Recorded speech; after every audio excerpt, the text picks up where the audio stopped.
Assalamualaikum warahmatullahi wabarakatuh. Innal hamdalillah nahmaduhu wa nasta'inuhu wa natubu ilaihi wa nastaghfiruh. Wa na'udzu billahi min syururi anfusina wa min sayyiati a'malina.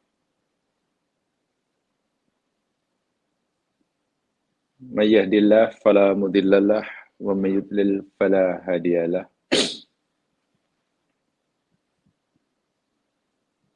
Raditu billahi rabba wa bil islami dina. Wa bi Muhammadin nabiyya wa rasulah.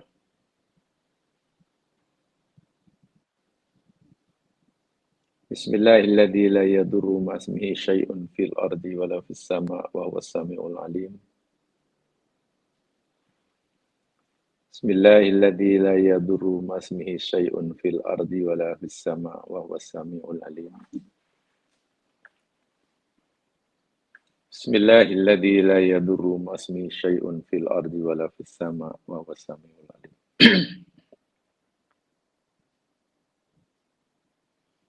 Allahumma rabbana la ilaha illa anta la taj'al musibatana fi dinina wa la taj'alid dunya akbara hammina wa la mablagha ilmina wa la tusallit alaina man la yarhamuna.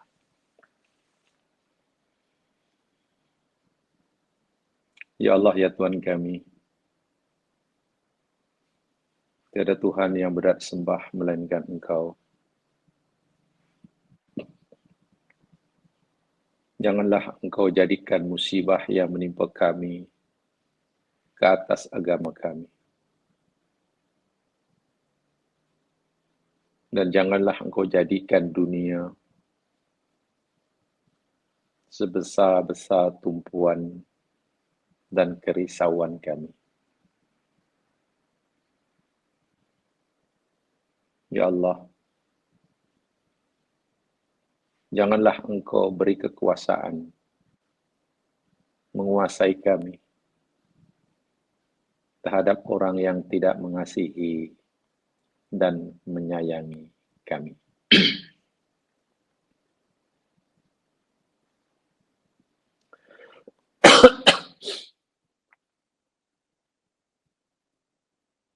La haula wa la quwwata illa billah. Tiada daya, upaya, tiada kekuatan sedikit pun, melainkan dengan pertolongan-Mu, ya Allah. Amin ya rabbal alamin. Para pendengar yang dirahmati Allah sekalian,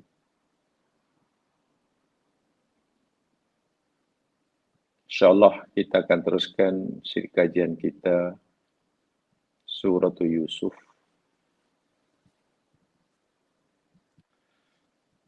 Dan pada siri lepas kita telah mulakan kajian kita ayat yang ke-33.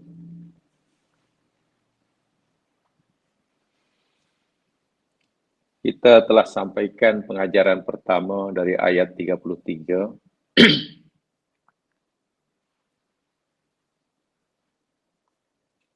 Yang terpenting, kesimpulan pengajaran utama daripada ayat 33 bahawa Nabi Yusuf telah memberikan contoh teladan yang luar biasa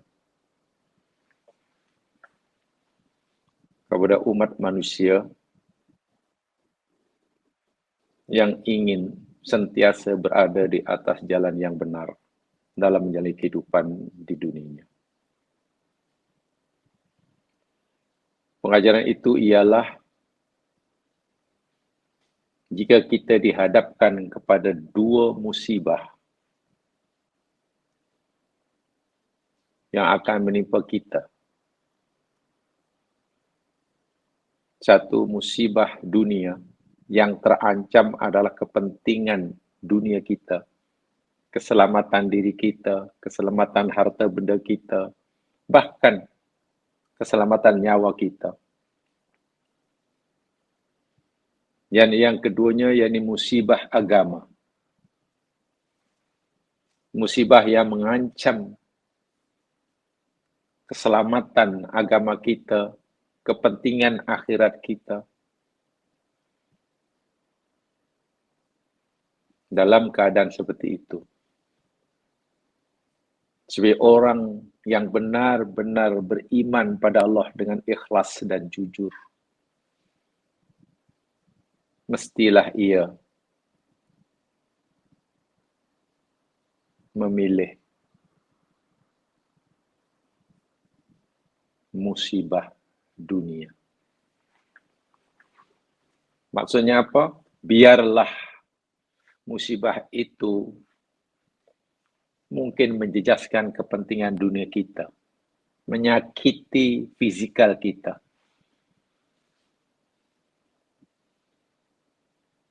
Asal ianya tidak mengancam keselamatan agama kita. Ini yang dicontohkan oleh Yusuf. Rela di penjara. Mungkin nama baiknya buruk dalam pandangan masyarakat. Yusuf tidak peduli. Apa pandangan kamu, wahai orang Mesir, terhadap aku? Apa kejian kamu kepada aku? Karena biasanya orang akan menilai, beranggap, berpikir, bila orang masuk penjara pasti jahat. Iya. Memang hidupku susah dalam penjara, tapi bagiku itu kecil. Aku memilih penjara karena aku ingin menyelamatkan agamaku. Inilah Yusuf. Apatah lagi mereka yang berkuasa waktu itu beria-ia sangat menjarakan Yusuf semata-mata karena kepentingan dunia mereka. Tidak mau nama baiknya terjejas, maklum orang besar. Mereka tidak mau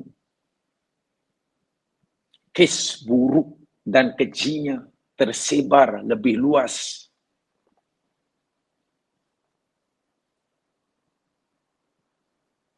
Sehingga mereka sanggup menzalimi Yusuf yang 100% bebas daripada noda dan kesalahan. Ini pengajaran yang sangat-sangat mustahab. Musibatud dunya ahwanu min musibatid din.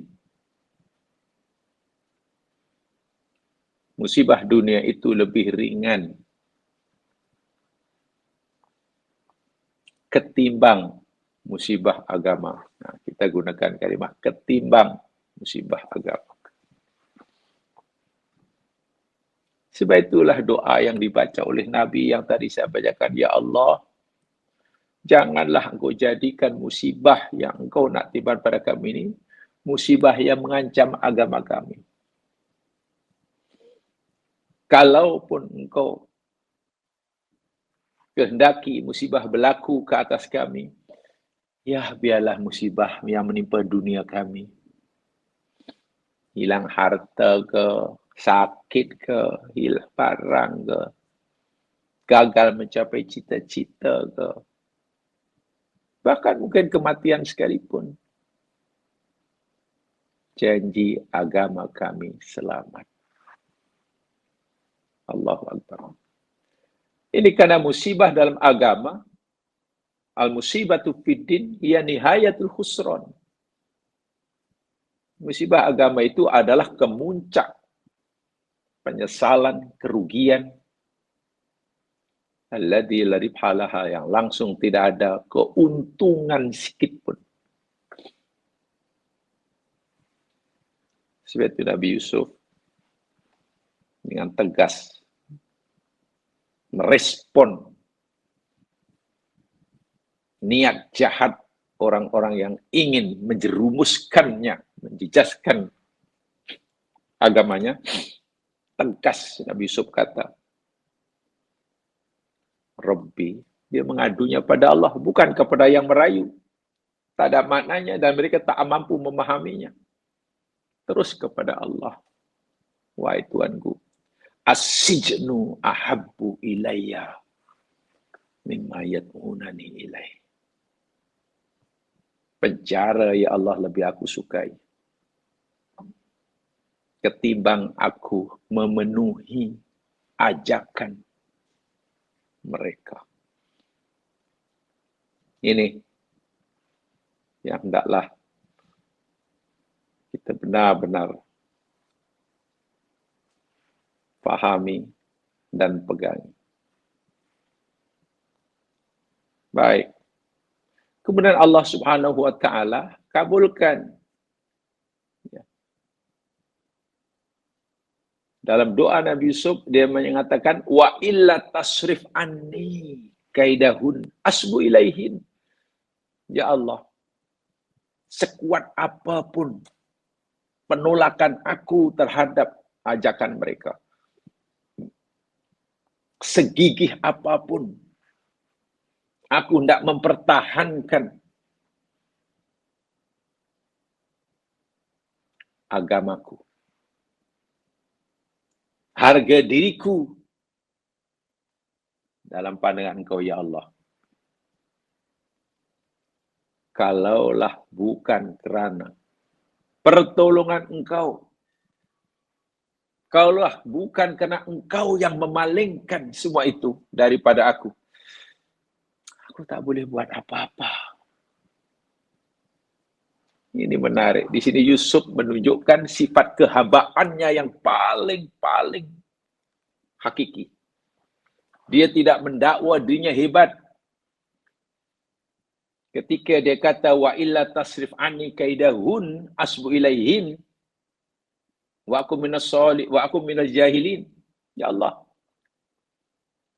Dan jika bukan kerana Engkau memalingkan aku dari tipu daya mereka, rasanya aku tak mampu nak menyelamatkan agamaku. Sebab itu semata-mata kerana pertolongan-Mu saja, ya Allah, pemeliharaan-Mu saja, Allah, aku dapat selamat daripada gangguan mereka. Jadi jika aku percaya menyelamatkan agamaku daripada ajakan jahat mereka, semata-mata kerana pertolongan. Ini Yusuf mengajar kita tentang apa yang sepatutnya dizahirkan, diungkapkan oleh seorang hamba yang benar-benar mengakui dan menyadari kehambaan dirinya di hadapan Allah. Inilah yang saya kata tadi, salah satu makna la haula wala quwata illa billah. Saya kaitkan dengan kalimah la haula wala quwata illa billah. Hauqalah. Di dalam hadis yang dirawikan oleh Ibnu Abbas radhiyallahu anhuma, baginda Nabi sallallahu alaihi wasallam bersabda, "Aktsiru min qauli la ilaha aktsiru la ilaha aktsiru min qauli la haula wala quwwata illa billah." Aktsiru min qauli la haula wala quwwata illa billah. Perbanyakkan oleh kamu, ucap banyak-banyak oleh kamu kalimat La haula wa la quwwata illa billah. Nabi yang suruh. Pasal apa? Fa innaha kanzun min kunuzil jannah. Ya, karena kalimah hauqalah itu adalah salah satu dari perbendaharaan simpanan harta yang sangat mahal daripada simpanan surga. Fa innaha tadfa'u tis'atan wa tis'ina baban minad-dur. Karena kalimah la haula wala quwata illa billah itu mampu menolak, mampu menghalang, mampu menolak 99 pintu kemadaratan.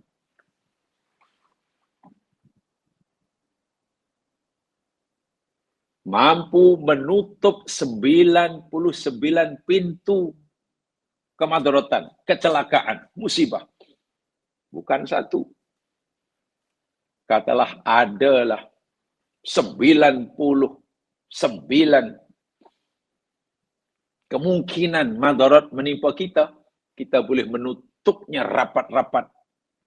Kita boleh menolaknya dengan kuat jika kita memperbanyak ucapan la haula wala quwwata illa billah.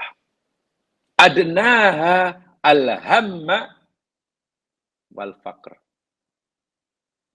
Musibah yang paling ringan yang ditolak oleh kalimah la haula wala quwwata illa billah yang dijiwai, dihayati, al-hammu wal faqr.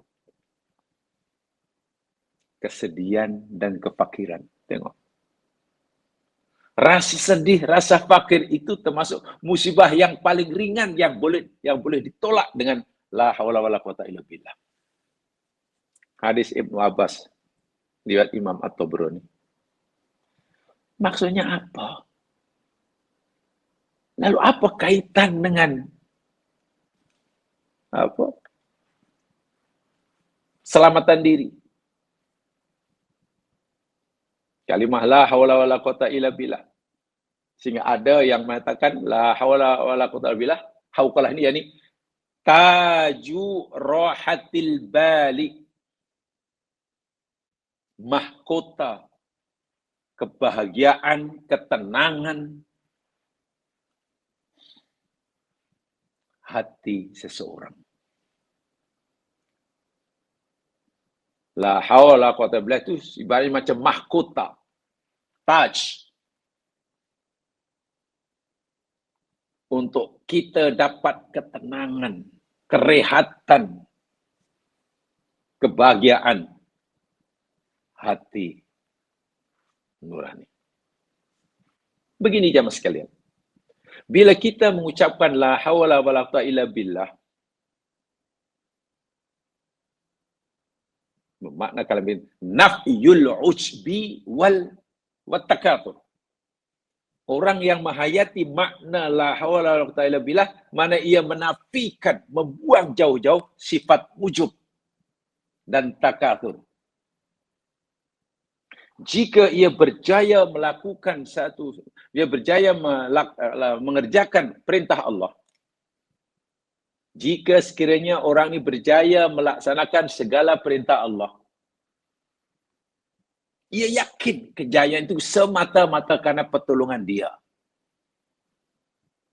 Dan jika ia berjaya meninggalkan maksiat,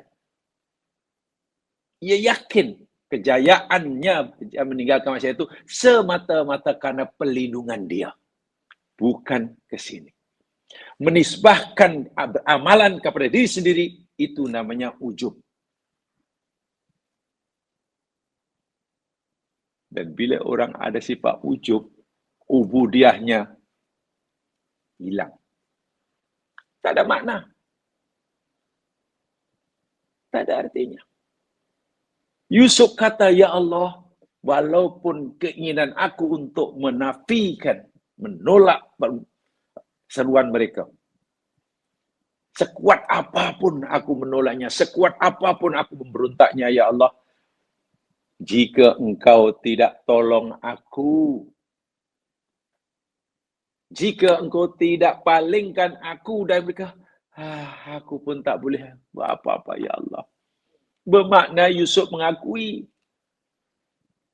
kejayaannya menyelamatkan agamanya, kejayaannya menolak permintaan, ajakan perempuan-perempuan Mesir untuk buat tidak senonoh. Semata-mata kerana dia hilang sifat ujub. Tidak. Yusuf tak kata, tengok, bukan senang nak menghadapi rayuan perempuan bangsawan,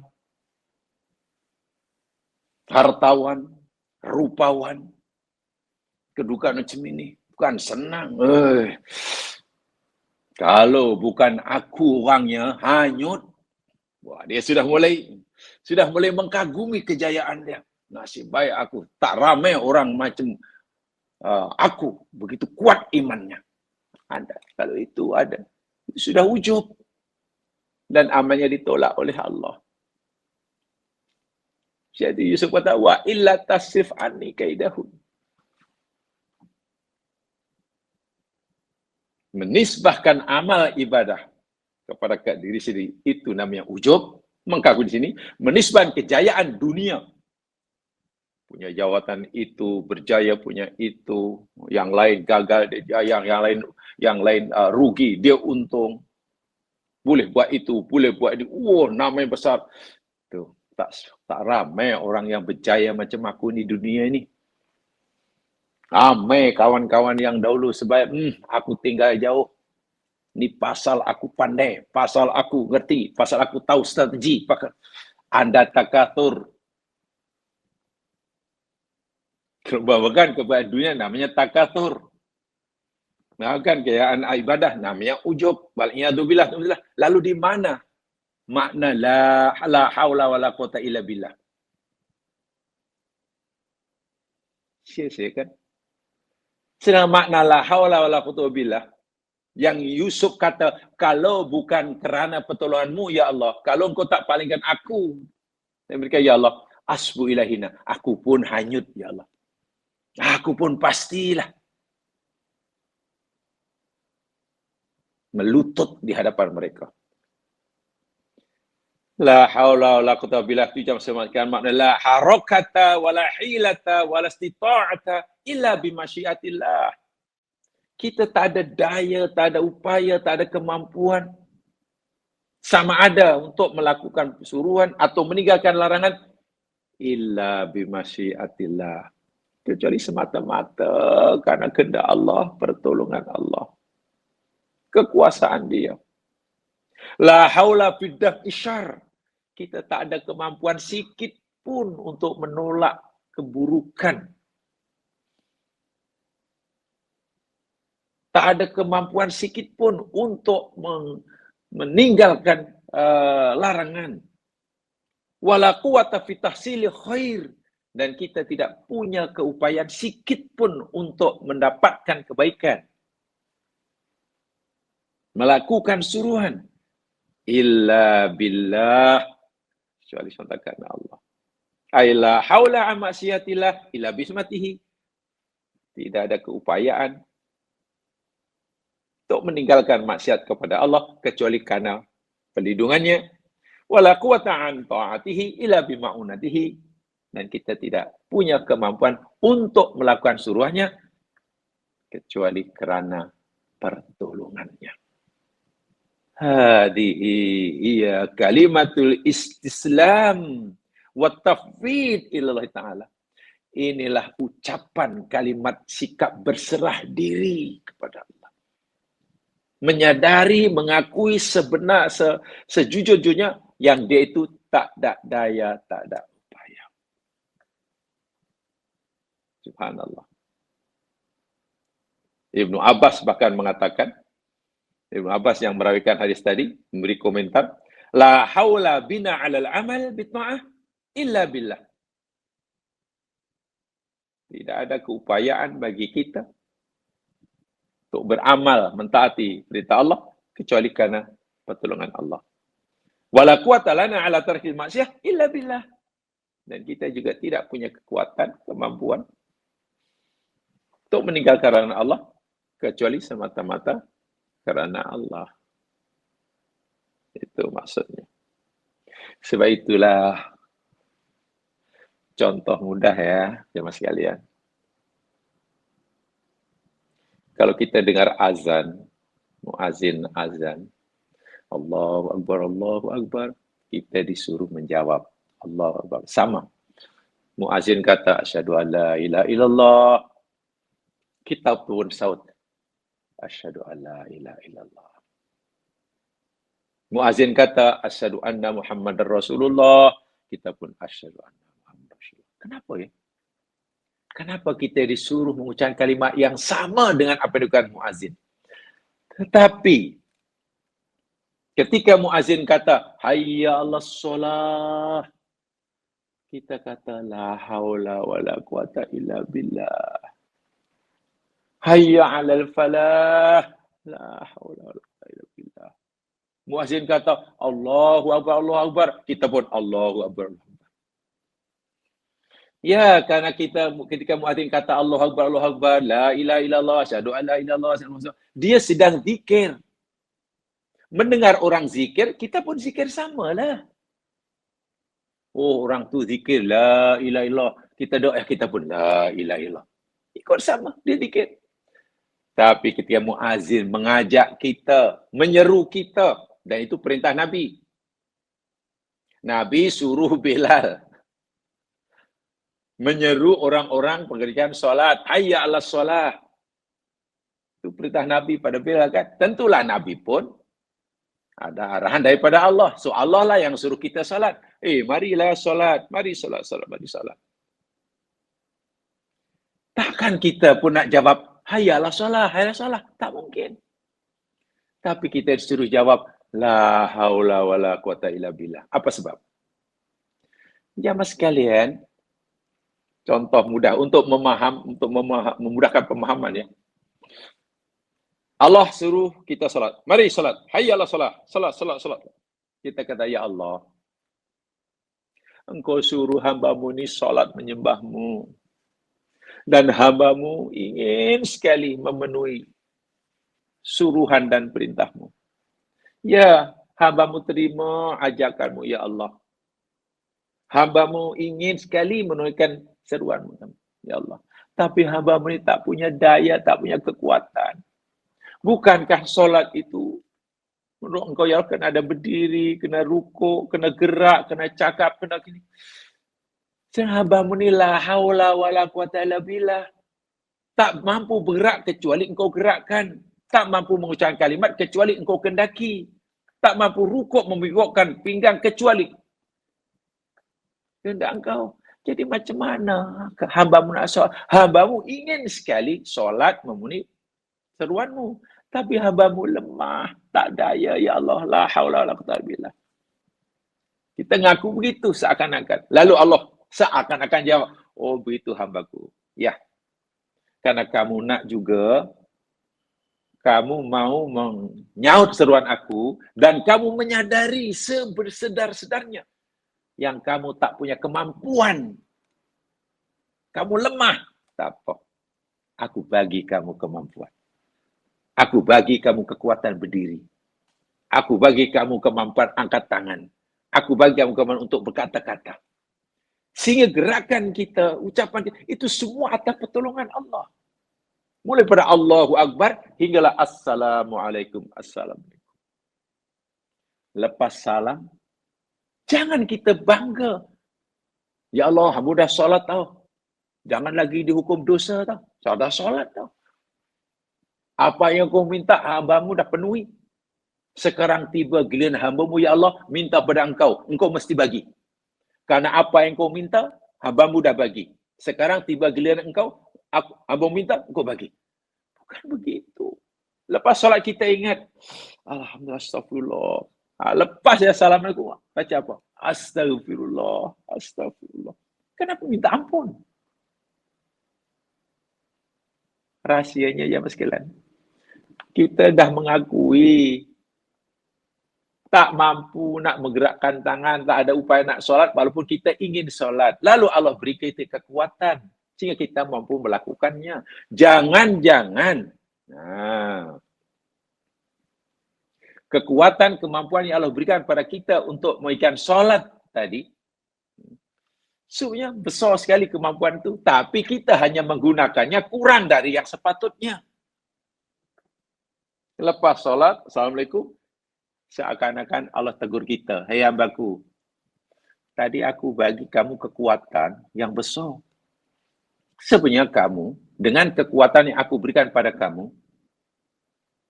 kamu boleh melakukan solat yang aku suruh itu lebih daripada yang kamu buat tadi. Mungkin lebih lama, lebih khusyuk. Kenapa kamu buat macam itu? Kemampuan yang aku berikan pada kamu sangat besar.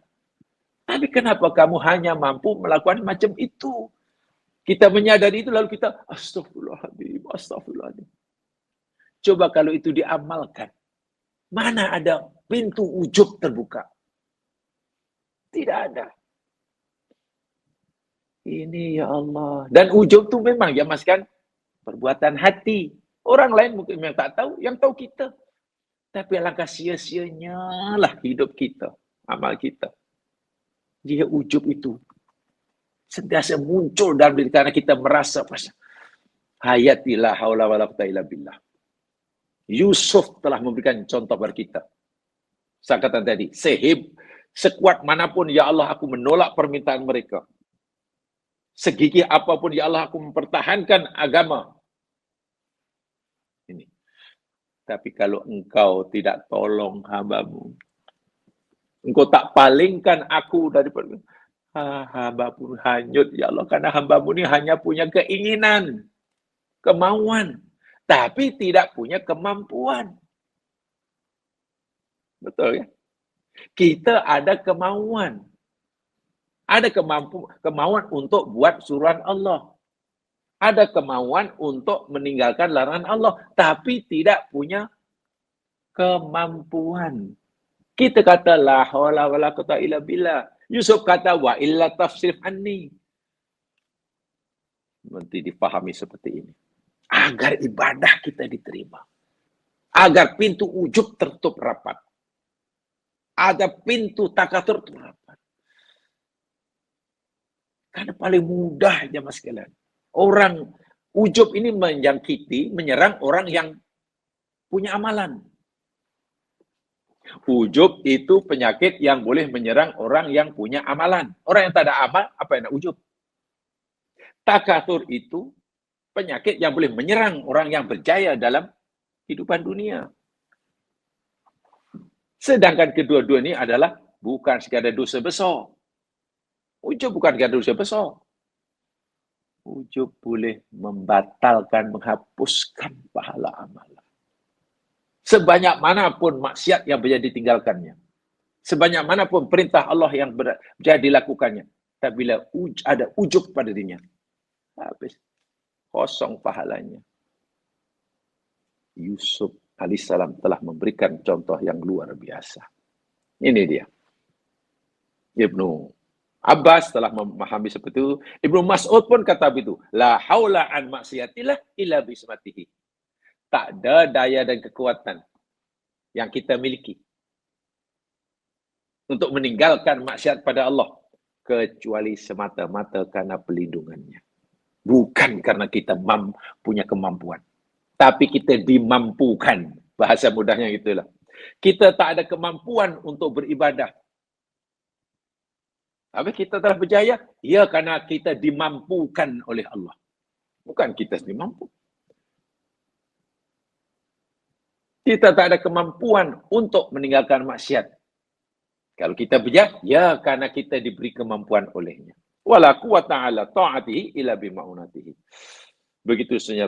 Dan banyak lagi. Hayati rahsia hauqalah. Tolong dalami asrarul hauqalah.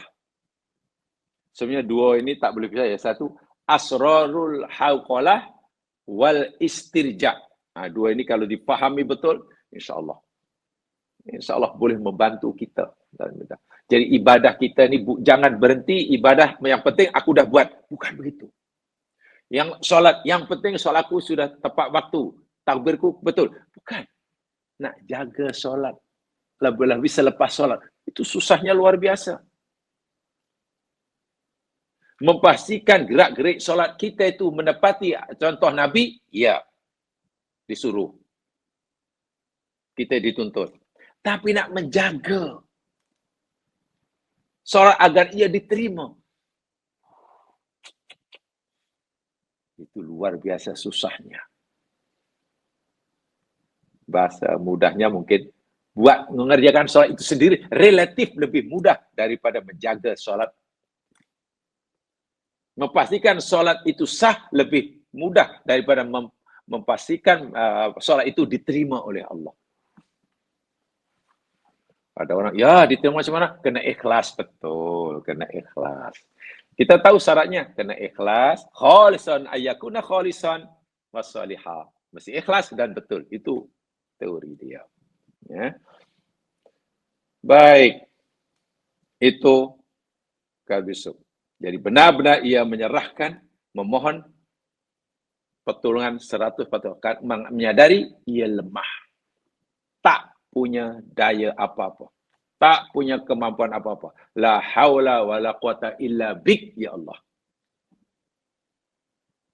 Sebab itu, Yusuf berjerah diri kepada Allah. Illa tafsiri. Dan menzahirkan kehambaan diri. Itu penting sekali. Sentiasa menzahirkan kehambaan diri. Ya, orang yang mampu menjaga diri, mana dia sudah yakin yang dia itu hamba. Dan sifat hamba itu yakni antumul fuqara. Allah kata, kamu ni fakir. Berhajat kepada Allah. 100%. Allah ghani. Allah tak perlu kamu sikit pun. Sementara kamu 100% perlukan Allah. Kamu menginginkan macam-macam. Nak itu, nak ini, nak ini, nak ini. Tapi kamu tidak punya daya dan kekuatan. Sebab itu, mengaku sajalah di hadapan Allah. Bila nanti kita mendapatkannya, kita syukur karena itu. Kita yakin semata-mata karena pertolongannya. Bila kita tidak berjaya mendapat apa yang kita mahukan, kita menyadari, oh betul, saya tidak kecewa karena memang saya ini tidak punya daya apa-apa. Tengok. Bila berjaya, dia syukur. Yakin karena itu pertolongan Allah. Bukan pasal dia hebat. Jika ia gagal, ia pun sedar diri. Ya, patutlah saya gagal. Saya tak dapat kerana saya ini lemah. La haula wa la quwata illa billah. Subhanallah. Baik. Ayat 34 selepasnya ini jawapan Allah jelas sekali. A'udzubillahi minasyaitonirrajim. Fastajaba lahu rabbuhu fasarafa anhu kaidahun.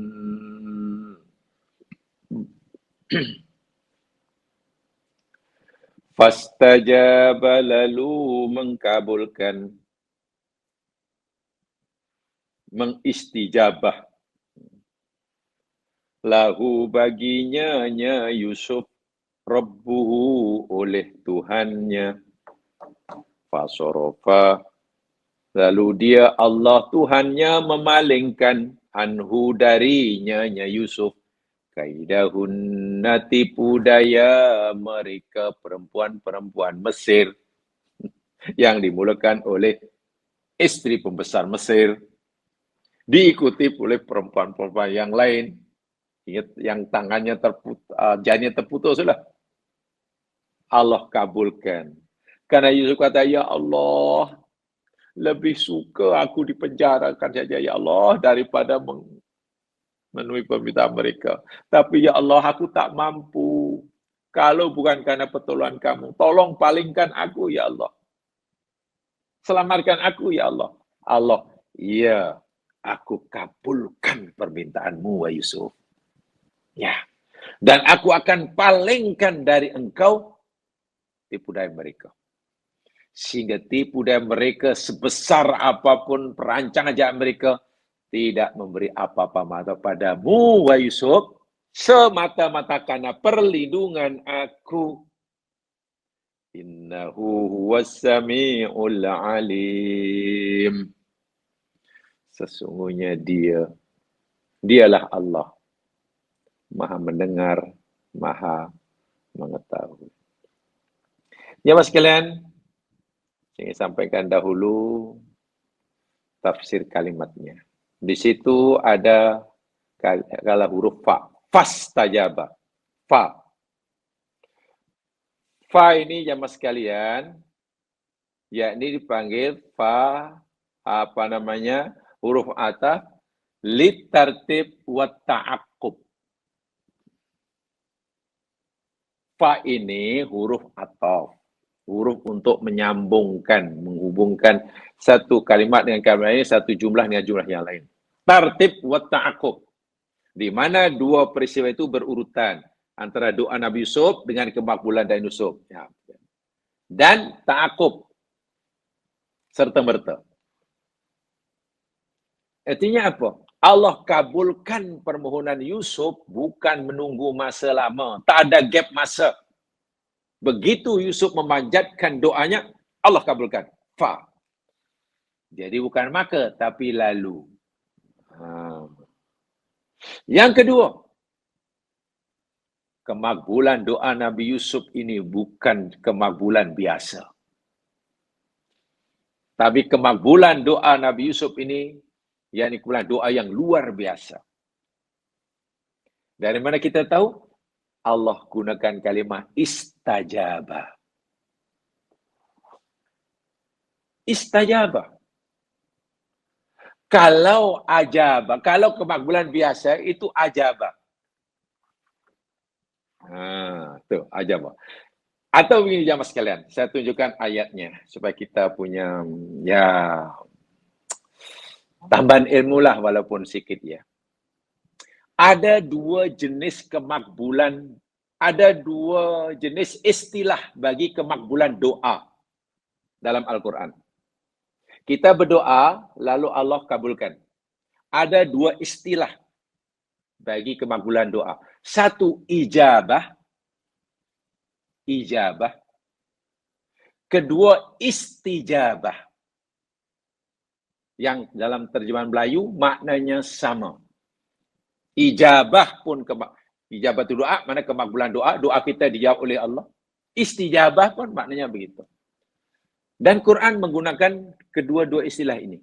Lalu apa bezanya? Semua sudah tahu.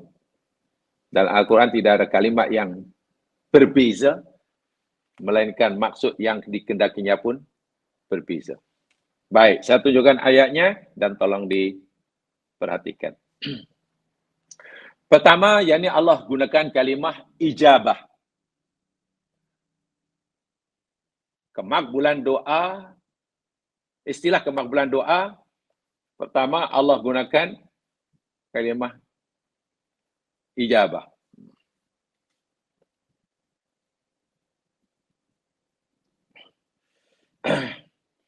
Lihat firman Allah Subhanahu wa taala di dalam surah Al-Baqarah.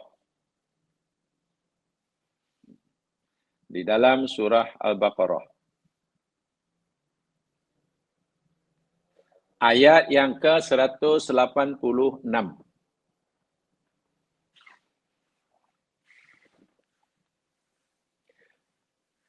Ayat yang jadi rangkaian daripada ayat-ayat puasa.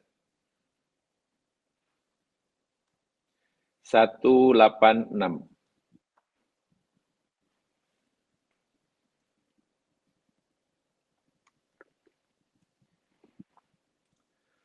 A'udzu billahi minasy syaithanir rajim. Wa idza sa'alaka 'ibadi 'anni fa inni qarib. Ujibu da'watad da'i idza da'an. فَلْيَسْتَجِيبُوا لِي وَلْيُؤْمِنُوا بِي لَعَلَّهُمْ يَرْشُدُونَ Wa idza dan apabila sa'alaka bertanya kepada engkau Muhammad ibadi oleh hamba-hambaku, jawab, ani tentang aku, fa inni qarib. Allah kata, maka sesungguhnya aku ini sangatlah hampir, sangatlah dekat. Ujibu, ini. Ujibu aku mengabulkan, mengijabah. Ajaba, ujibu, mudhari', masdarnya ijabah. Aku akan ijabah dakwat da'i, seruan, permohonan, permintaan orang yang berdoa idza da'ani, apabila ia berdoa pada aku. Syaratnya fayastajibuli, dalam mereka istijabah pada aku. Allahu akbar walillahil hamd. Allah akan ijabah doa hambanya jika hamba itu istijabah doa Allah, permintaan Allah. Kita punya permintaan kepada Allah. Betul? Ya. Minta itu, minta ini. Allah pun punya permintaan kepada kita. Betul ya? Kalau kita mau Allah kabulkan permintaan kita, kalau kita mau Allah ijabah, Allah letakkan syarat. Ya, aku boleh ijabah permintaan kamu, syaratnya kamu istijabah permintaan aku. Istijabah. Ada dua istilah ya, satu ujibu ijabah, satu istijabah. Untuk kita kepada Allah istijabah. Kebagulan Allah kepada doa kita daripada Allah pada kita ijabah. Baik, ini ayat pertama. Nanti saya jelaskan apa maksudnya. Sekarang lihat kemakbulan doa yang kedua. Istilah kemakbulan doa yang kedua. Pertama ijabah, kedua istijabah. Lihat ayatnya. Ya, termasuk ayat yang sedang kita pelajari sebetulnya ya. Fastajaba lahu rabbuhu. Gunakan istijabah. Tapi tak apalah. Lihat ayat yang mudah. Firman Allah Subhanahu wa taala di dalam surah Ghafir, surah yang ke-40 ayat 60.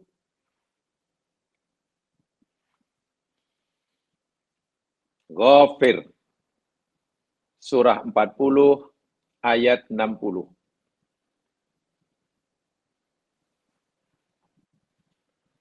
A'udzu billahi minasy syaithanir rajim. Wa qala rabbukum ud'uni astajib lakum. Allahu akbar.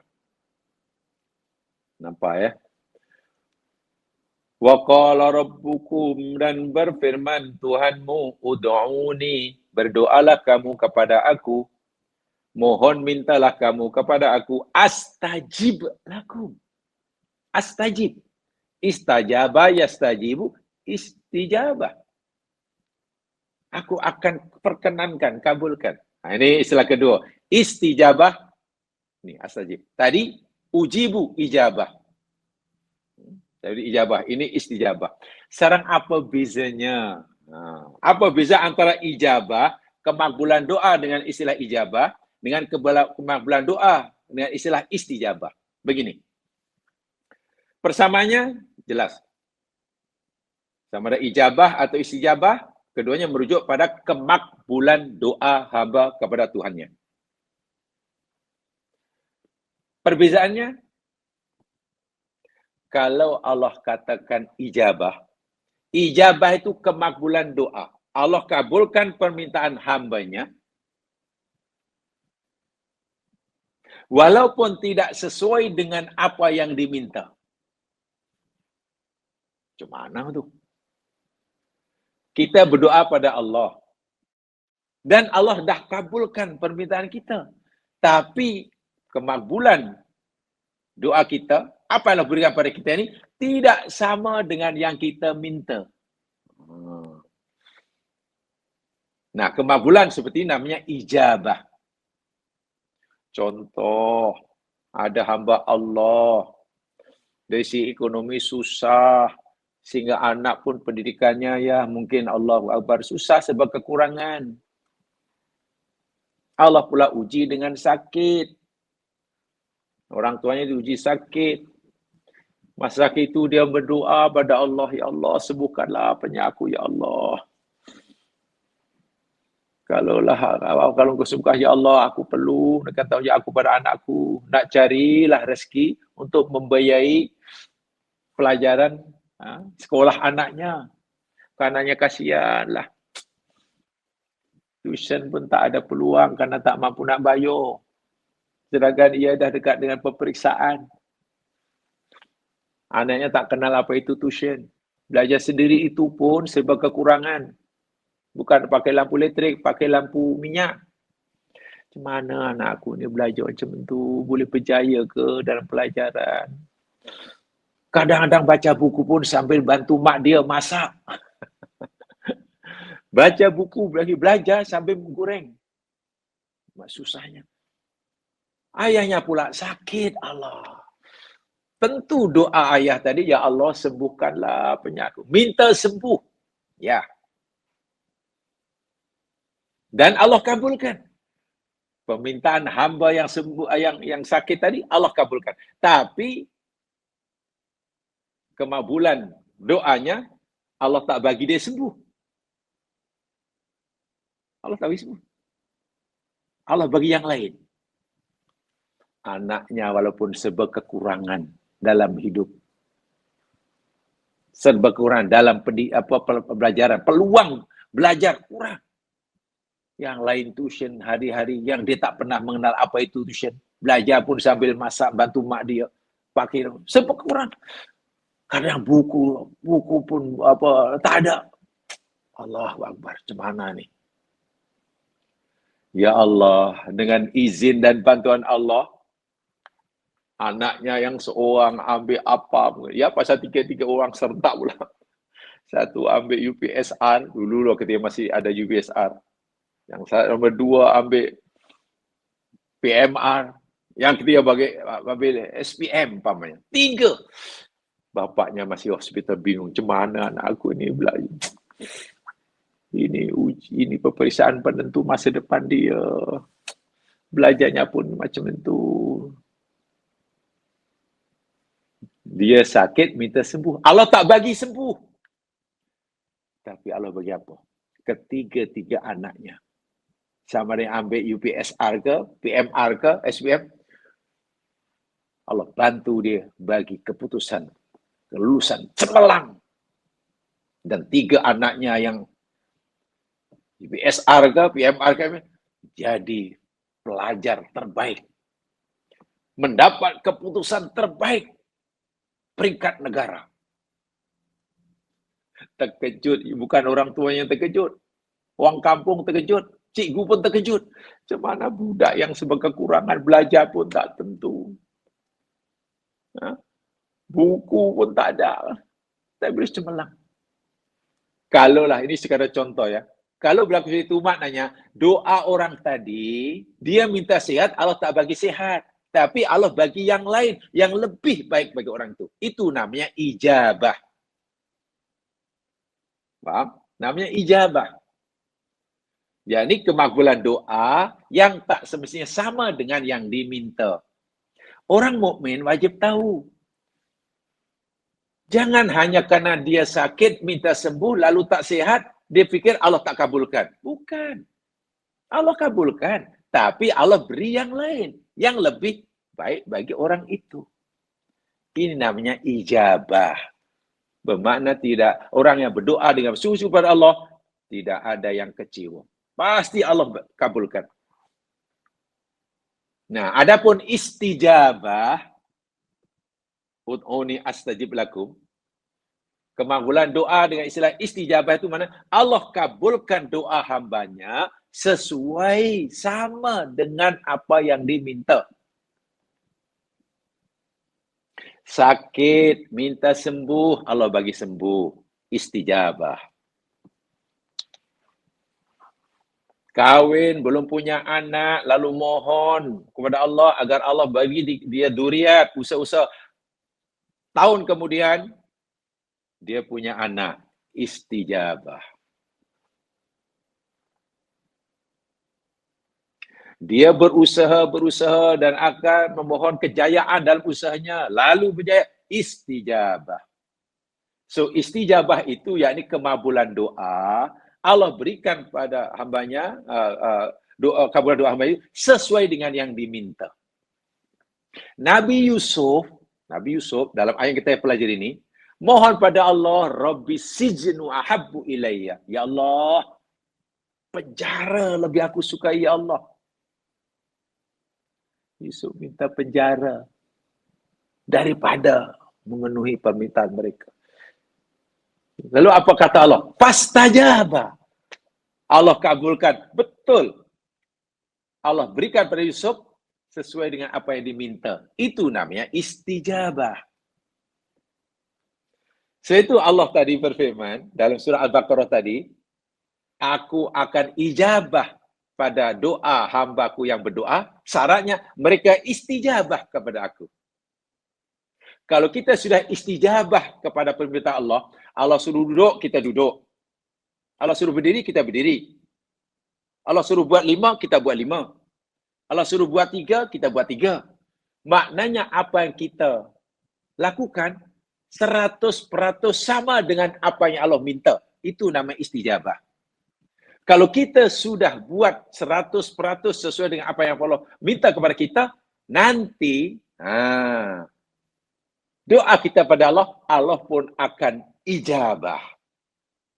Boleh jadi ijabah, boleh jadi istijabah. Yang pasti dikabulkan. Ya, saya tidak perlu tanya pada jamaah sekalian, jamaah tidak perlu tahu. Agak-agak kita lebih suka mana ya? Doa kita ni Allah ijabahkan atau istijabah? Tak perlu. Yang pasti Allah akan bagi kita yang terbaik buat kita. Tapi kalau dari segi puas tak puas, kita tentu lebih puas, lebih seronok. Jika Allah berikan pada kita permintaan kita sesuai dengan yang kita minta. Itu memang seronok lah. Sebab itulah para nabi, Allah gunakan istajaba. Nabi Nuh, Allah kata, wa Nuhan idnada min qabl. Dan Nuh dahulu, ketika dia memanggil, menyeru pada Tuhannya, fastajaba lahu. Lalu kami, kata Allah, fastajabna lahu. Lalu kami mengistijabahkan doa Nuh. Maknanya permintaan Nuh dikabulkan oleh Allah sesuai dengan yang diminta. Ya. Minta banjir besar, bagi banjir besar. Fastajabna lahu fakashafna ma bihi min durrin. Nabi Ayub sakit. Mohon pada Allah agar penyakitnya disembuhkan, diberi kesihatan. Yang diminta oleh Nabi Ayub, minta sembuh dari penyakit. Lalu Allah bagi sembuh. Yang Allah berikan sesuai dengan permintaan. Maka Allah kata tentang Nabi Ayub, fastajabna lahu. Kami istijabah buat Ayub. Fakashafna anhu. Fakashafna bihi min durin. Kami hilangkan madarat yang menimpa. Masya Allah. Nabi Ishaq. Nabi Ishaq pula. Nabi Zakaria, Nabi Zakaria. Lanjut usia. Istrinya mandul. Inginkan durian. Macam manalah. Aku dah tua, istriku mandul. Kalau aku meninggal nanti siapa yang memberikan perjuanganku? Dia mohon anak kepada Allah Subhanahu Wa Taala. Minta anak bukan semata-mata kerana tak punya anak. Bukan. Nabi Zakaria mohon anak kerana memikirkan umatnya. Jika nanti dia meninggal, siapalah akan membimbing umatnya ini. Jadi atas pertimbangan kepentingan umat, bukan diri sendiri. Kalau waktu Nabi Zakaria kata masih punya adik, tak akan minta anak karena adiknya boleh sambung. Kalau punya anak saudara, punya pupu, karena tak ada siapa, waris tak ada. Tak ada anak, minta anak. Lalu apa Allah kata? Fastajabna lahu. Kami istijabah pada Nabi Zakaria. Wa wahabna lahu Yahya. Kami anugerahkan kepadanya Yahya. Jadi Allah berikan sesuai dengan permintaan. Itu namanya istijabah. Ya, ijabah, dan ada dua istilah. Gitu. Yang pasti, keduanya menunjukkan kemakbulan doa. Hanya bentuknya seperti apa? Ya, berpulang pada Allah SWT. Nabi Yusuf minta, lebih suka masuk penjara. Allah kata, fastajabalahu. Masya Allah. Dan tidak menunggu masa lama. Lalu. Begitu pantasnya kemakbulan doa Nabi Yusuf. Begitu kuatnya hubungan kehambaan Yusuf dengan Allah yang menciptanya. Itu. Bila doa selalu pantas di masa itu menunjukkan betapa erat, betapa dekat kedudukan hamba itu dengan Allah. Sehingga kalau dia minta sekarang, makbul sekarang. Bukan sekarang, minta sekarang, makbul sekarang. Kemakbulannya pun sesuai. Pemberian kemakbulan doa pun sesuai dengan permintaannya. Di sini tak dapat dinafi. Yusuf adalah orang yang sangat-sangat dekat dengan Allah. Apa rahsia yang dikatakan oleh Yusuf sehingga begitu dekat dengan Allah? Tadi sudah dijelaskan. Rasa ubudiyahnya. Kehambaan dirinya. Macam-macam ujian yang pernah dilalui daripada di rumah, jadi mangsa abang-abangnya, jadi mangsa peniaga yang mata duitan, jadi mangsa majikannya. Satu persatu Yusuf. Dia tidak pernah merasa hebat. Kalau bukan aku, pasti sudah hancur. Nasib baik aku, imannya kuat. Tak. Yusuf kata, aku hamba ya Allah. Semua ini pertolongan kamu. Ini rasa kehambaan ini bila semakin kuat dimiliki oleh seseorang, automatically makom hamba itu makin naik. Makin dekat dengan Allah. Bila makin dekat, tengok di sini digambarkan. Minta hari itu, bagi hari itu. Doa saat itu, dikabulkan saat itu. Dan kemakbulannya sama dengan yang diminta.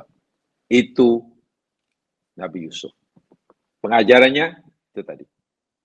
Fastajaba lahu rabbu fasarafa anhu kaidahun. Dengar. Kan dia minta, ya Allah, kalaulah engkau tidak palingkan aku dari mereka, habis aku. Allah kata, ya Yusuf, aku kabulkan sekarang juga. Dan aku bagi apa yang kau sesuai dengan apa yang kau minta. Subhanallah. Ini namanya ismah. Pelindungan. Yusuf memang ingin selamat. Ingin pelindungan. Tapi Yusuf tidak punya kemampuan melindungi dirinya. Maka mohon pelindungan, ismahnya, penjagaannya kepada Allah. Al-ismah minad dhalal min rahmatillahi ta'ala lil mu'minin. Pelindungan Allah daripada kesesatan, daripada melakukan maksiat. Itu ada rahmat yang besar daripada Allah bagi hambanya yang beriman. Jangan kita fikir jemaah sekalian, okey, orang sakit, kita tak sakit, semua kena COVID, kita selamat. Itu rahmat Allah. Iya, betul. Ada banjir, ramai orang yang kehilangan harta benda. Banyak, kita hanya hilang harta benda sikit, rahmat Allah. Iya. Ada gempa bumi, yang lain terkorban ahli keluarganya. Keluarga kita semuanya selamat, walaupun hanya cedera. Ya, selamat, walaupun hanya cedera. Itu rahmat Allah, betul. Betul rahmat Allah. Tapi tahukah kita jemaah sekalian? Ada rahmat yang lebih besar daripada itu. Bila orang itu diselamatkan oleh Allah agamanya. Diselamatkannya seseorang oleh Allah dalam urusan dunianya, itu rahmat Allah. Wajib disyukuri, iya. Tapi bila diselamatkan seseorang oleh Allah dari agamanya diselamatkan, itu rahmat yang lebih besar daripada. Karena keselamatan agama itu lebih besar daripada keselamatan harta benda. Kenapa begitu? Keselamatan harta benda itu rahmat ammah namanya. Rahmatun ammah. Rahmat yang sifatnya umum. Allah tidak hanya berikan kepada hamba yang beriman saja. Yang kafir pun diselamatkan. Tengok ada bencana alam. Yang selamat bukan orang mukmin saja, orang kafir pun selamat. Yang roboh bumi bukan hanya rumah orang beriman, rumah orang kafir pun. Apa yang tak roboh bukan rumah orang beriman, rumah orang kafir pun tak roboh juga. Maknanya kalau masalah dunia, rahmat dunia itu Allah bagi pada semua hambanya. Mukmin ke kafir, percaya atau tidak, syukur tidak. Tapi terselamatnya kita daripada maksiat. Semua orang terlibat dalam maksiat, kita terselamat. Kita berhadapan kepada maksiat yang terbuka luas depan kita, kita terselamat. Semua orang sudah langgar, sudah tinggal perintah Allah. Hampir semuanya. Kita masih tetap istiqomah melakukannya. Kita dapat rahmat khosoh. Itu nama rahmatun khosoh. Rahmat yang khusus. Yang Allah hanya berikan pada hambanya yang pasti dicintainya. Rahmat amah belum tentu Allah berikan pada hamba yang dicintainya. Termasuk orang kafir pun Allah bagi rahmat. Namanya rahmat amah. Tapi rahmat khosoh, Allah hanya khususkan kepada hamba yang dicintainya. Atau dalam bahasa saya, rahmat khosoh, Allah hanya berikan pada orang yang punya hubungan harmoni dengan Allah sahaja. Yang tidak punya hubungan harmoni dengan Allah, tidak dekat dengan Allah, yang asyik gaduh dengan Allah, ya tak dapatlah. Jadi Yusuf, walaupun keselamatan dirinya terancam, masuk penjara kan jadi susah. Makan minum tentu tak semewah di rumah menteri, rumah ketua negara. Susah, tapi tak apa. Dari situ nampaknya belum, tapi Masya Allah. Yusuf merasa dapat rahmat yang lebih besar daripada itu. Apa dia? Terselamat agamanya. Ismah minad dalal. Allahu Akbar. Man tawallahu Allah Ta'ala wa rahimahu yamna'uhu anid dalal. Siapa yang Allah lindungi, beri rahmat yang khusus ini, Allah akan rahmati dia, Allah akan halang dia, Allah akan cegah dia pada kesesatan. Dan juga Allah halang dia daripada kesesatan yang orang lakukan kepadanya. Subhanallah. Dan ini jamaah sekalian, dinyata oleh Allah Subhanahu wa taala dengan sangat tegas. Lihat firman Allah dalam surah An-Nisa ayat 113. Tolong. Kalau tadi kita bicara tentang musibah besar, musibah kecil, musibah dunia kecil, musibah agama tu besar. Nah sekarang kita tentang rahmat pula. Keselamatan daripada musibah. Itu rahmat Allah. Kalau kita terselamat agama kita, maka kita dapat rahmat yang paling besar. Lebih besar daripada sekadar kita dapat menyelamatkan harta benda kita, dunia kita. Lihat surah An-Nisa 113.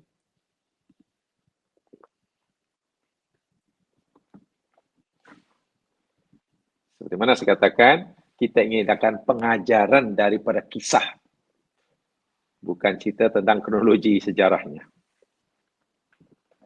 A'udzu billahi minasyaitonir rajim. Walaula fadlullahi 'alaika wa rahmatuhu lahammat ta'ifatum minhum ayyudilluk.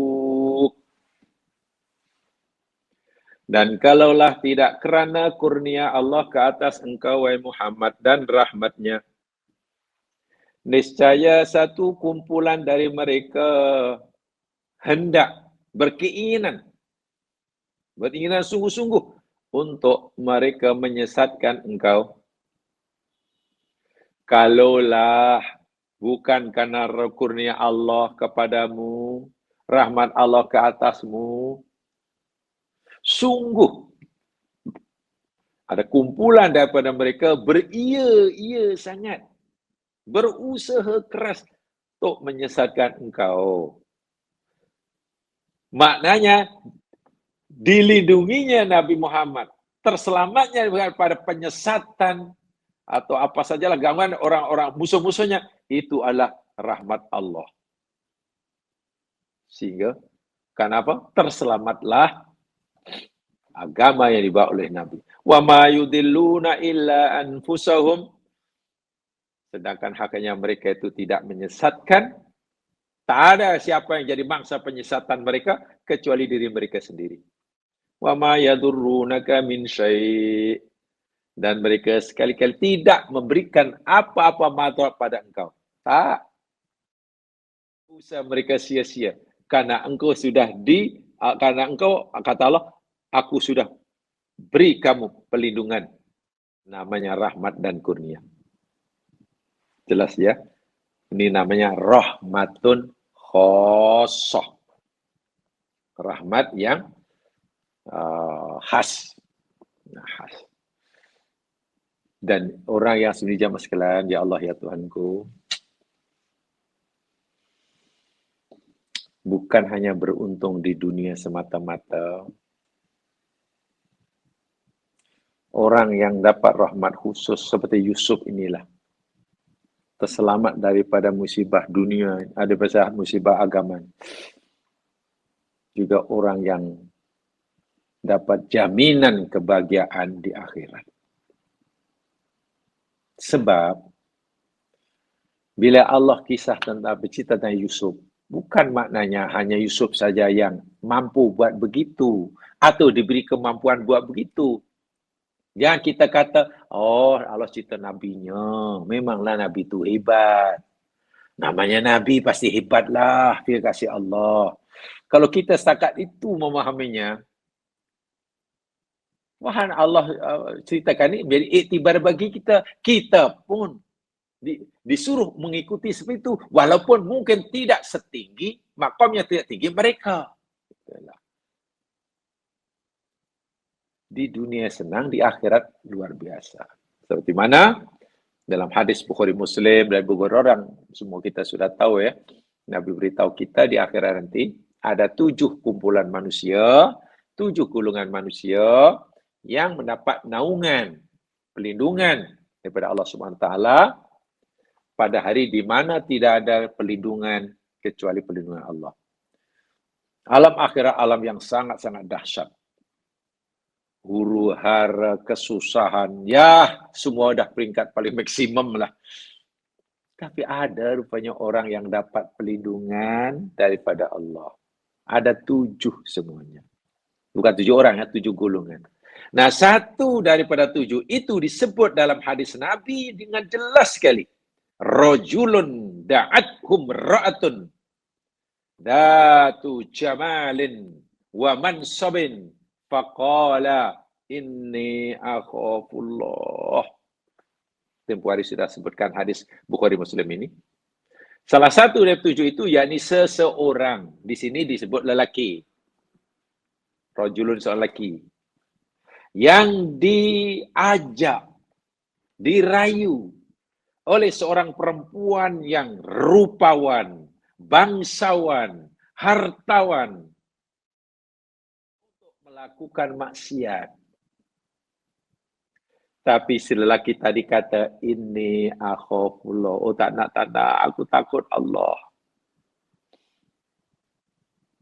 Peluang untuk melakukan maksiat terbuka luas. Masya Allah. Kemampuan untuk melakukannya mungkin ada waktu itu. Nafsunya bergelora mungkin.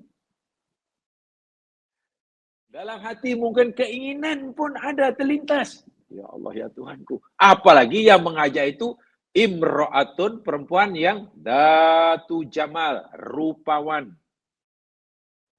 Datu mansab, bangsawan. Ditambah lagi jutawan. Apalagi yang... Tapi dia menolak peluang melakukan maksiat, kemampuan maksiat, keinginan itu dilawan dan bukan semata-mata nak tunjuk hebat, bukan. Bukan karena nak pujian orang, bukan. Tapi ini akhafullah, aku takut Allah. Akibatnya sangat dahsyat. Kalau aku penuhi permintaan kamu, kalau aku ingin penuhi kemauan nafsu aku, akibatnya dahsyat. Agamaku terjejas, siksaku di akhirat dahsyat. Takkan sebodoh itu aku. Hanya karena ingin mendapatkan kepuasan dan kesenangan sesaat, tapi dapat laknat dan azab yang sangat dahsyat. Tanah. Aku takut Allah. Orang yang macam ini, ketika ada peluang melakukan maksiat, kemauan ada, kemampuan mungkin ada, tapi ditolak semata-mata karena takut Allah ya. Tidak ada sifat ujub.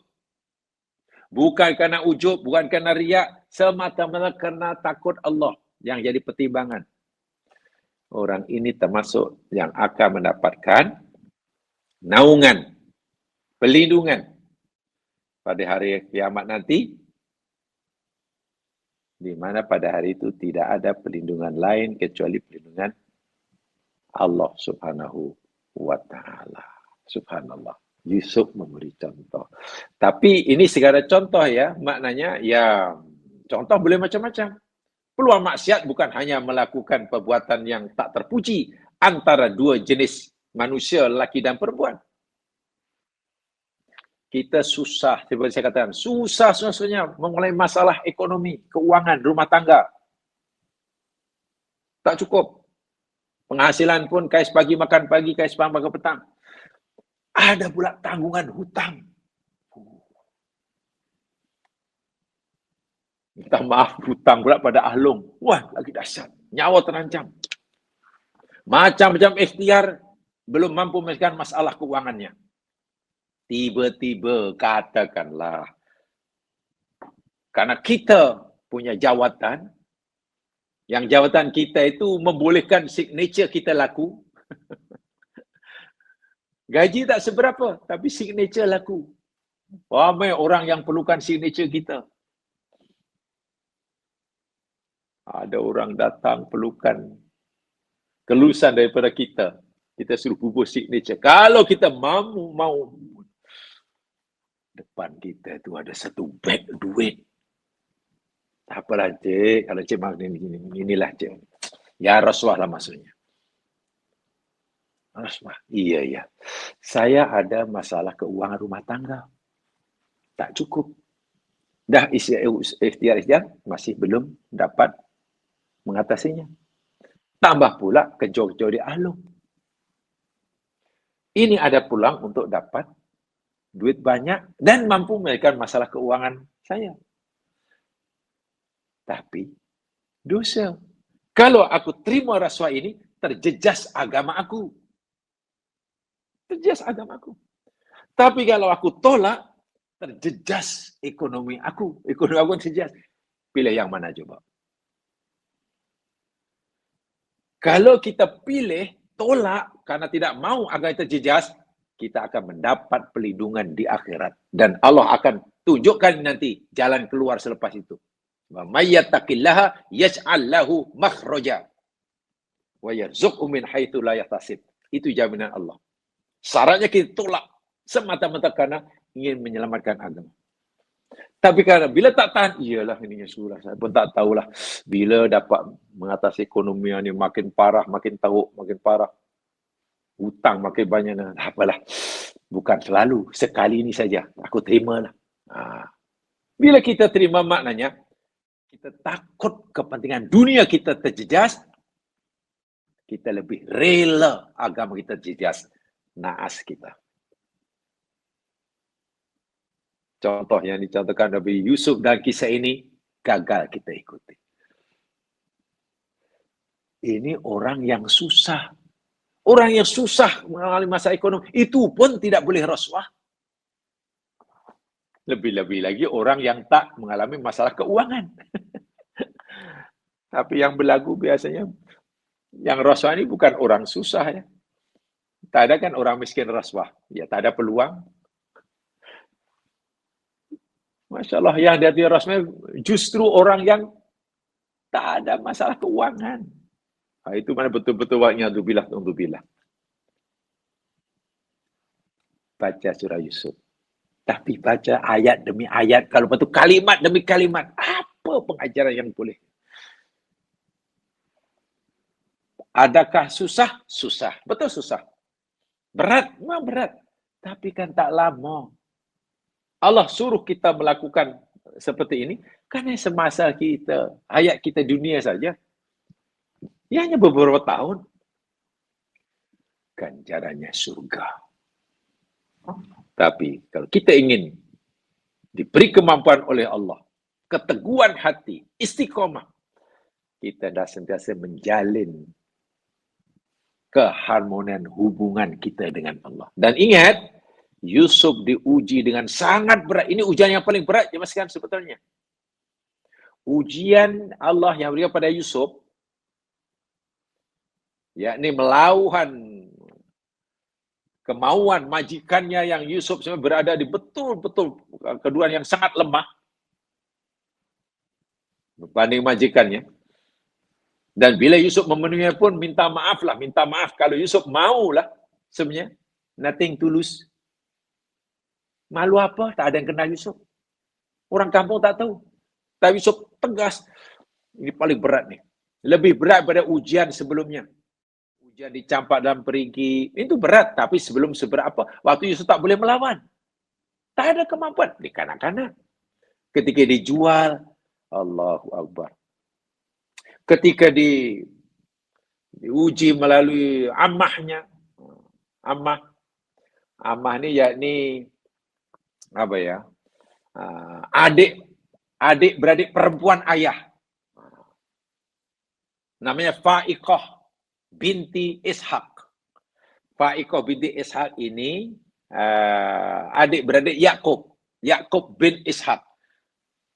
Ya, pernah dapat musibah. Nanti ada di belakang. Yusuf sendiri pernah cerita kepada dua sahabat sepenjaranya. Kan dalam penjara ada dua orang yang Yusuf pernah cerita pada orang. Dan Yusuf sendiri sedar rupa-rupanya. Setiap orang yang menyayanginya. Setiap orang yang menyayanginya. Atau setiap kali Yusuf dapat perhatian, kasih sayang daripada orang lain. Bukannya nasib Yusuf makin senang. Tapi nasibnya mesti susah. Itu Nabi Yusuf. Sepatutnya kalau orang itu disayangi oleh orang lain, kasih sayang orang padanya itu akan membawa kesenangan, kebahagiaan. Tapi tidak bagi Yusuf. Tidak yang dialami oleh Yusuf. Setiap kali Yusuf dapat perhatian, kasih sayang orang lain, justru akan menyebabkan kesusahan baginya. Yusuf tidak menyalahkan yang menyayangi. Dicampak dalam perigi oleh abangnya itu, berpuncanya apa? Kan ayahnya sangat menyayanginya. Masya Allah. Inilah nasib Yusuf. Dicampak dan pergi oleh abangnya, itu kerana ayahnya, Yakub, itu sangat menyayanginya. Dinilai oleh abang-abangnya, anak-anak Yakub yang lain, dianggap ayahnya tak adil. Yusuf jadi mangsa.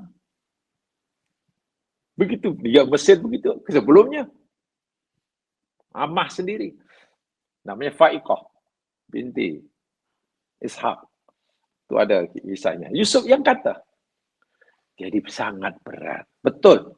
Jadi siapa satu demi satu ujian itu dilaluinya, ini termasuk yang berat sekali. Dan rupanya Yusuf percaya. Dulu atuknya demikian juga. Ya. Moyangnya Nabi Ibrahim daripada yang kecil. Tidak apa pada kaumnya, sikit-sikit, kemudian pergi Mesir, dia ini, itu tinggalkan istrinya tempat dia pisah. Kemudiannya apa? Nabi Ibrahim diuji oleh paling berat. Suruh sembelih anaknya. Itu paling berat sekali. Bukan ujian kali pertama Allah terus suruh Ibrahim sembelih anak. Tak, sikit-sikit dahulu. Yang ringan, relatif lebih ringan lah. Dan begitulah cara Allah mendidik, meningkatkan kualiti ubudiyah hambanya. Sekarang dialami oleh cicit Nabi Ibrahim, Yusuf alaihissalam. Sama betul yang dialaminya. Yang dialami oleh jamaah sekalian. Mudah-mudahan memberikan kita pengajaran dan mudah-mudahan Allah beri kita kemampuan agar kita mampu mencontohnya. Tanpa kemampuan yang Allah berikan pada kita, patutnya la haula wala quwata illa billah. Kalau kita mampu, jangan lupa itu karena hakikatnya kita tak mampu, kita dimampukan. Kita dimampukan, bukan pasal kita mampu, dimampukan. Sebab itu setiap percaya, setiap kali kita berjaya melakukan suruhan atau meninggalkan larangan, tingkatkan syukur kita pada Allah. Terima kasihnya hendaklah ditambah-tambah. Syukurnya bertambah-tambah. Karena Allah baru tolong lagi. Orang yang terus memfokuskan pada mensyukuri Allah, pintu ujub lama-lama tertutup rapat. Tapi kalau orang tidak ingat bahwa itu pertolongan Allah, ya pintu ujub makin lebar.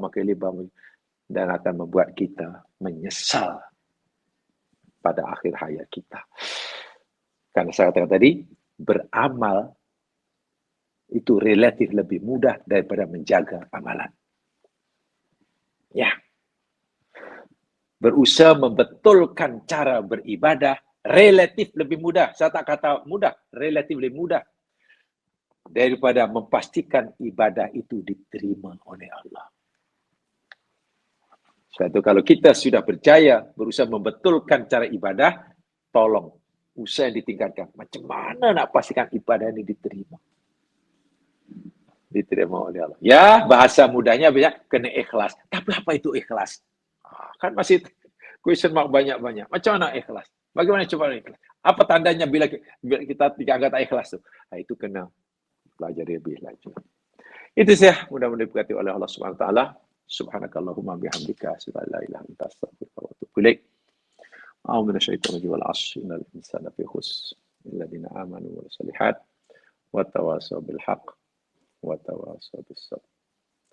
Assalamualaikum warahmatullahi wabarakatuh.